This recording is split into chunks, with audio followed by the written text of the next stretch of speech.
Hello YouTube, Dogfoot9 here, and welcome to another episode of my Arsenal career mode.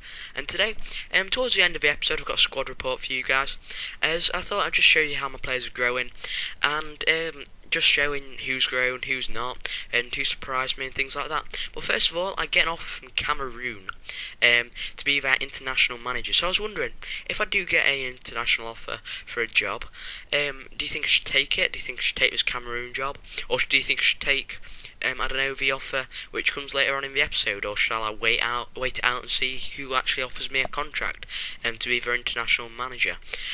So our next match is against Fulham in the league, and we do really want to win it, as winning against Fulham, they're a mid-table team.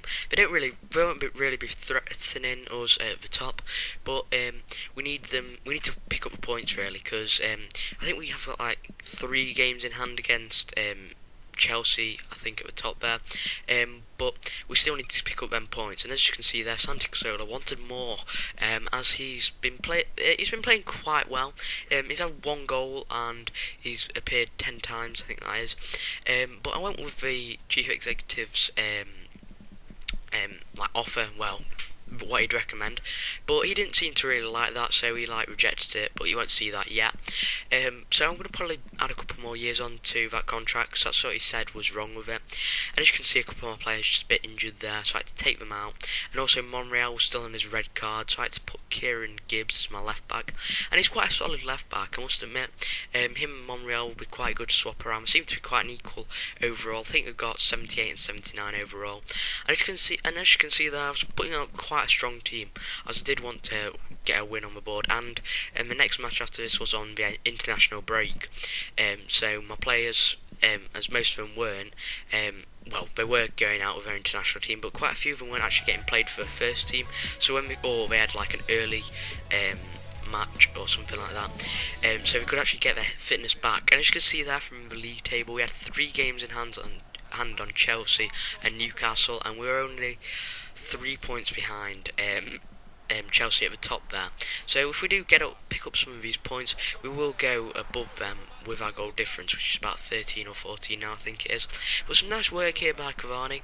He's about to cut in, and a nice shot here, but he just gets stopped by the Fulham defence there.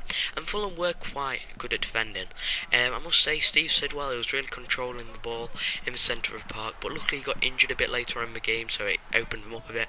And a nice run from Jovino puts us ahead. And Jovino's been playing quite well. It's been quite surprising on that wing. I would have expected, I didn't want to play him very much. I would have expected to play Oxlade-Chamberlain a bit more, but I've given him a chance and he's been playing really well. But it didn't take long for Fulham to equalise, as you saw there. It took them about 5 minutes for them to get in a header, and corners are quite OP in this game, and if the computer's doing it, they know where exactly to put it, so they're going to score past you. And as you can see, they're getting into the second half now, and a brilliant pass there onto Santi Cazorla and a brilliant header. For such a small player, he did actually get quite a bit of height on his jump, but that was actually a brilliant header there, and it was quite a good pass as well.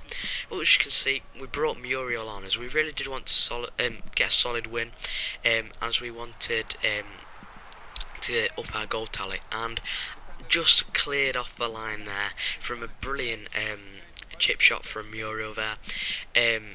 Chip shot, not chip shop. But anyway, carrying on, Cavani doing a nice bit of work, getting a bit late on in the match now. As you saw, I brought on a Phobie, and he uses his pace just to get down there. I put him on as a cam, and he ran straight past my striker and got into a brilliant position where he could chip the keeper with his header. And that was a brilliant header, I must say, and that's how it finished. It was a bit of a worry that Fulham were coming back in the first half, but we seemed to just stop them from getting any more goals, as our defence was quite solid after that corner, which is something I haven't been able to say recently, as my defence has been letting us down a bit, and it's one thing which we need to improve. And for the next transfer season, I'm probably going to try and get in a big name defender, or maybe someone who's a bit taller who can defend at corners. I haven't been using Mertesacker much due to his pace. He's quite tall, but as you see there, getting off from Hungary, so tell me who you want me to join in the comment section below. But the reason I've been using Mertesacker is because of his pace, and sometimes if he does fail to tackle someone, then he's he's not going to be able to catch up with them later on. And as you can see, Adriani wanted to play a bit more. He's really been wanted to play quite a bit more football recently. He did get injured a couple of weeks ago, so I can see why, as he lost out on a bit of game time there. But we'll just rotate the squad a bit. Some of our players were quite low on fitness. Our games were quite close together, as you saw there, and we did have quite a big match coming up in the next couple of days. So we did really want to put out maybe a team which will still win, but we still wanted to get ready for Man U, who we were playing against, as we wanted to still rest our players, but we had a couple of games coming up which were going to be tougher, well, as tough as this game. And Man U, they are quite a hard team to play against on FIFA due to their pace, but Welbeck and Young there are both injured, and Carrick's got a red card, so they had to put on a couple of their less used players, and we get a penalty, but Podolski cannot score from a penalty, which is a bit, I don't know, I would have expected him to put it away, but I don't think I put too much power on it, which probably let me down a bit there.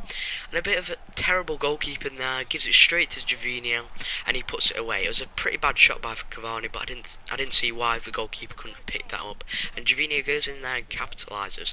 He's been the guy who seems to be scoring quite a few of our first goals, but it did take a bit longer, but there, Wayne Rooney scoring in the 82nd minute, and that's a bit that kind of dampened our spirits a bit, and it's not really a big problem against Man U. I didn't really expect to win. A draw would have been nice, but I didn't really want to lose. So here we are onto the squad report. Bakary, Sagna and Szczesny haven't improved. Mertesacker has, even though I haven't played him. Deddy has really improved.